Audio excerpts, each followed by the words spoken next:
Missing your body, missing your eyes, I'm missing the way you look at me. Well, you never love me, you never love me. What do you break my heart in peace? And I cry for your love, and I'm hearing your voice calling me one more time. I'll never call your phone, baby. Oh, baby. I will never call. 네, 안녕하세요. 도사 이승태 TV의 이승태 변호사입니다. 오늘은 제가 좀 특별한 분을 좀 모셨어요. 우리 사무실에 이제 채용 예정이기도 하고 지금 세무사이신 박대현 세무사님을 소개해드리겠습니다. 인사 한번 하시죠. 안녕하세요. 박대현 세무사라고 합니다. 우리 박대현 세무사님은 지금 그 로스쿨을 졸업하시고 이번에 이제 변호사 시험을 보시고 낳는 그 합격자 발표 중이죠, 그죠? 예, 대기 중. 예. 근데 우리 사무실에서 지금 이번에 채용 공고를 냈는데 뭐라 그럴까 보석 같은 사람을 하나를 좀 구한 겁니다. 그런데 그러다 보니까 마침 또 그 세무사 자격증도 갖고 계시고 개업도 했었죠, 세무사로. 아, 예, 개업했었습니다. 망한 건 아니고, 그렇죠?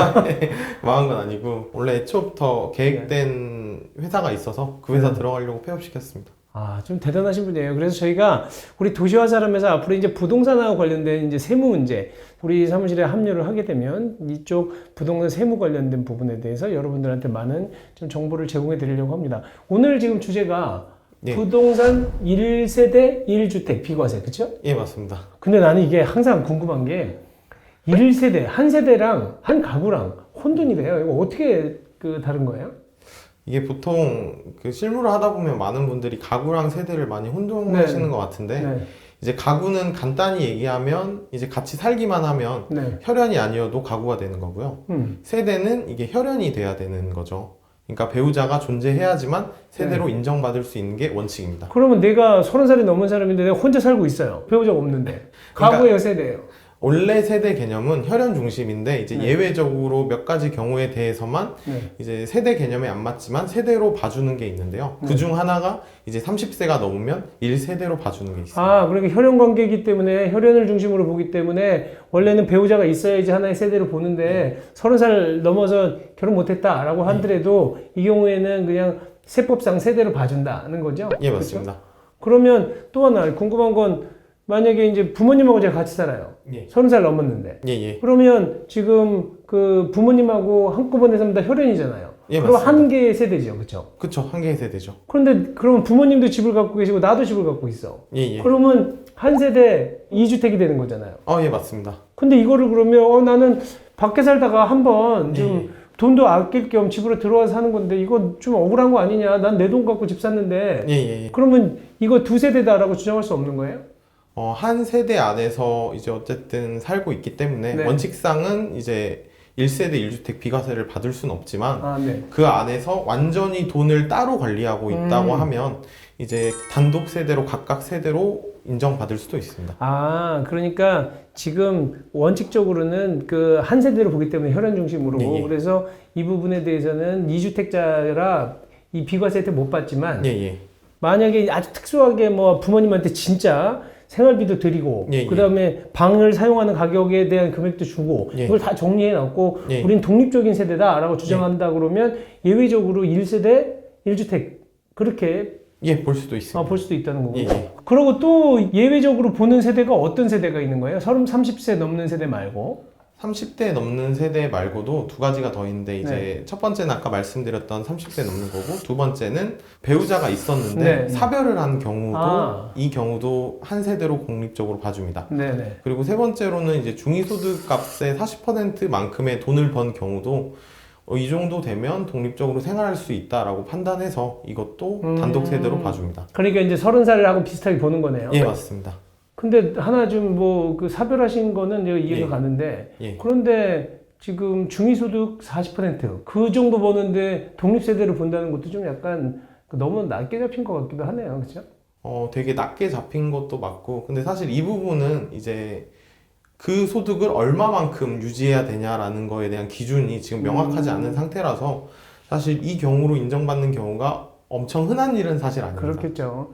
근데 이게 그러니까 결국은 우리가 여기서 말하는 1세대 1주택 비과세에서의 세대는 예. 사실 우리가 일반적으로 생각하는 그런 가구의 개념, 그냥 예. 한 집에서 같이 밥 먹고 살고 있는 사람하고 개념하고는 다르게 예. 좀 그 세법상으로 만들어 놓은 개념이네요. 그러니까. 예, 맞습니다. 그러면 일반적인 가구 개념은 어떻게 되는 거예요? 일반적인 가구 개념은 그냥 같이 살고만 있으면 그냥 가구가 되는 거라서 뭐 예를 들어 제가 여자친구가 있는데 여자친구랑 같이 살고 있다. 근데 결혼은 하지 않았다. 네. 그러면 이건 한 한 가구가 되는 가구. 겁니다. 대신 혈연 관계도 없고 예, 예. 인적 관계도 없으니까. 그러니까 예. 결혼도 안 했으니까 예, 가구입니다. 가구. 세대는 아니고. 예, 세대는 대신 아닙니다. 두 가지 세대, 2세대는 그래. 예, 맞습니다. 야, 그것도 웃긴다. 돈은 내가 그 사실혼 관계 같으면 돈도 다 내가 내는데 예, 우리 예. 독립적인 생활을 안 해도 예, 예. 같이 살아도 세대는 두 세대로 보는 거잖아요. 예, 그렇죠? 맞습니다. 역시 이게 우리 세무사님하고 얘기하니까 내가 훨씬 더 이해가 쉬워요. 사실 저도 변호사 22년 했지만 이게 잘 모르는 개념들이 있거든요. 진짜 어려운 것들도 있는데 역시 다르네요.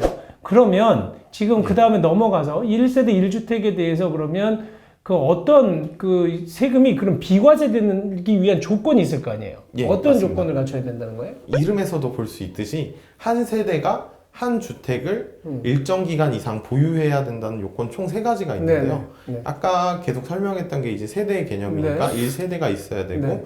1세대가 한 개의 주택만을 보유하고 있었어야 됩니다. 네.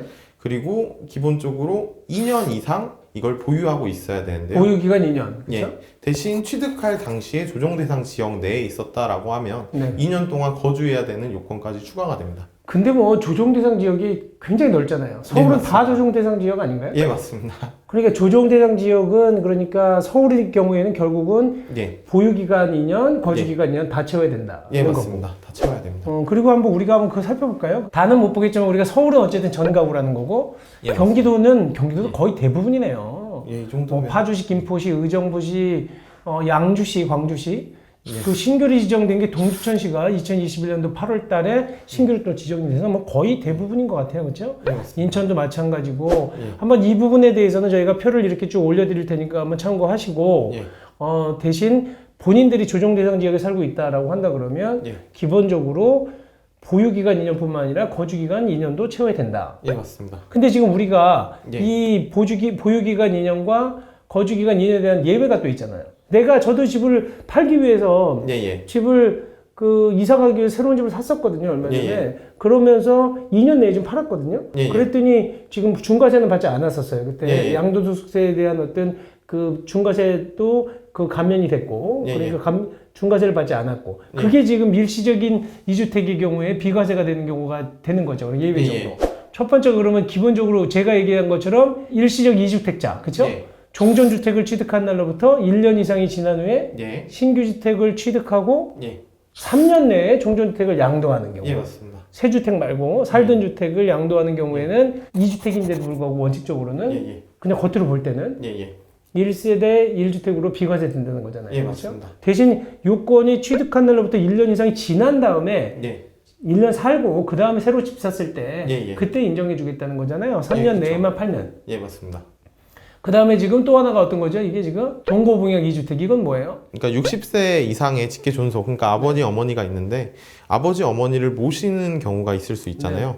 근데 모시려고 하는 당시에 저도 주택이 하나 있고 부모님도 주택이 하나가 있는데 모시기 위해서 같이 산다는 이유만으로 1세대 1주택 비과세를 받지 않는다면 너무 불합리하잖아요. 그렇죠. 그걸 해소하기 위해서 동거분양을 위한 목적으로 합칠 때도 비과세를 해준다라는 취지입니다. 근데 이때는 지금 중요한 거는 어느 집을 먼저 팔아도 예, 상관이 없습니다. 상관없다. 아까 일시적인 2주택의 경우에는 종전주택을 팔아야지만 비과세가 되는 거지만 예, 맞습니다. 지금 이 동거봉역 2주택은 예. 둘 중에 하나 아무거나 팔아라. 예, 맞습니다. 그러면 잘 봐서 세금에 대한 혜택이 그러니까 예. 오래 보유한 그러니까 장기 보유 특별 공제가 많이 되는 거 예, 예. 이런 거 파는 게 좋겠네요. 아, 그런 게 훨씬 더 유리합니다.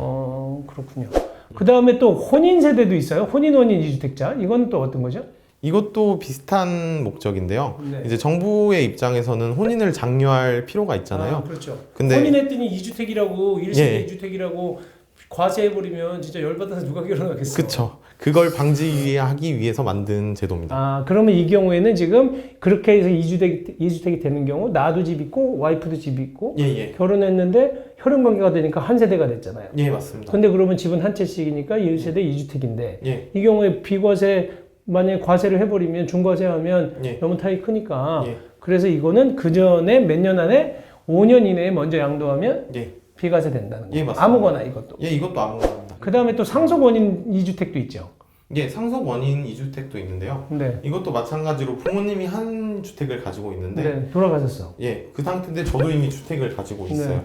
그러면 제가 주택을 물려받아서 총 주택이 2개가 되는 거잖아요. 그렇죠. 이 경우에 제가 살고 있던 주택을 파는 경우에 한해서 네, 네. 이제 1세대 1주택 비과세를 해주겠다라는 제도입니다. 아, 내 주택을 팔 때? 예, 아, 상속받은 주택 팔면 안 되니까, 안 되고. 예, 그건 안 됩니다. 내가 보유하고 있는 일반 주택, 내 예. 주택을 팔아야지만, 예. 먼저 팔아야지만 지금 그 비과세 특례가 인정된다. 예, 맞습니다. 그런 거군요. 그러니까 상속받은 주택은 자기가 소유권 취득한 지가 얼마 안 되니까, 예, 예. 그거 팔게 되면 그 기본적으로 과세하겠다는 거네. 그러니까 저거는요.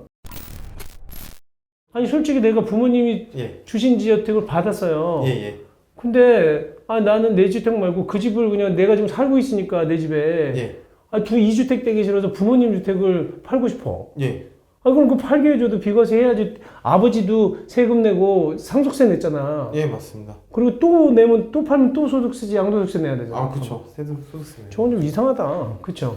예, 맞습니다. 그래서 사실 이걸 활용하는 경우는 많지 않은데 대신 이 규정의 장점이 뭐냐면 이 규정은 언제까지 팔아도 된다라는 게 없습니다.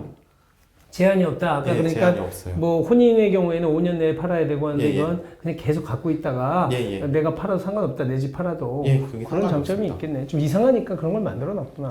그다음에 농어촌 주택의 경우에는 지금 농촌 주택하고 일반 주택을 그 소유하고 있을 때 예, 예. 이것도 일반 주택을 양도하는 경우에 예, 예. 그 비과세가 된다. 예, 그런 맞습니다. 거고요. 이것도 그러니까 기간의 제한은 없는 거네 보니까. 예, 맞습니다.